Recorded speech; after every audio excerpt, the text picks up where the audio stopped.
आदरणीय देवाभाऊ फडणवीस साहेब यांना मी मागच्या 2-3 दिवसापूर्वी बारामतीतला सगळा रिपोर्टिंग केलेले, बारामतीतला मतदार बदलतोय, बारामतीतला मूड बदलतोय आणि बारामतीला कुठेतरी बदल करायचा आहे, परिवर्तन करायचं ही भूमिका सांगितलेली आहे. तिथलं सगळं करेक्ट माहिती दिलेली आहे की बारामती आता कुणाची मालकी राहिलेली नाही, हा सगळ्याला बदल हवा आहे. त्यामुळे तुम्ही सुद्धा एक सरकार म्हणून, भाजपचे प्रमुख घटक म्हणून आम्हाला सहकार्य करण्याचा त्यांना शब्द दिलेला आहे.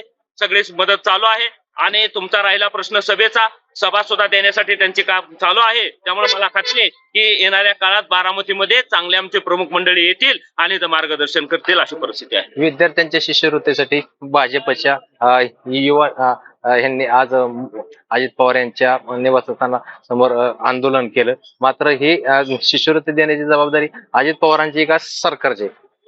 खरं तर आत्ताच मला ती कळाली माहिती. मी निवडणूक प्रक्रियेत आहे, त्यामुळे मला काही माहित नव्हतं आंदोलनाबद्दल, परंतु मला माहिती मिळाली की अशा पद्धतीचं आंदोलन केलेलं आहे आमच्या युवा मोर्चाच्या कार्यकर्त्यांनी आणि त्यांची परिस्थिती बरोबर आहे. गेल्या अनेक वर्ष झालं ओबीसी समाजातल्या काही महात्मा फुले जे शिष्यवृत्तीच्या संदर्भातले जे विषय आहेत ते कुठेतरी प्रलंबित आहेत. त्यामुळे त्यांना कुठेतरी शासनाने, सरकारनं अधिवेशनात तो विषय घ्यावा अशी भूमिका घेऊन त्यांना आंदोलन केलं आणि त्या पद्धतीने मागणी केलेली आहे. त्यामुळे अनेक वर्षाचा प्रलंबित प्रश्न, आता तुमचा राहिला प्रश्न अर्थ खात्याकडे जबाबदारी आहे का मुख्यमंत्र्याकडे? आता दोघांची जबाबदारी आहे, कारण की दोघं सरकारमध्ये, मुख्यमंत्री साहेबांनी त्याच्यावर निर्णय घेतला पाहिजे, उपमुख्यमंत्री म्हणून अर्थमंत्र्यांची सुद्धा जबाबदारी आहे. त्या दोघांनी त्याच्यावरती भूमिका घेतली पाहिजे आणि ह्या सगळ्या लोकांना न्याय देण्याची भूमिका घेतली पाहिजे अशी आमची भावना आहे. बारामतीमध्ये कुठलंही निवडणूक आलं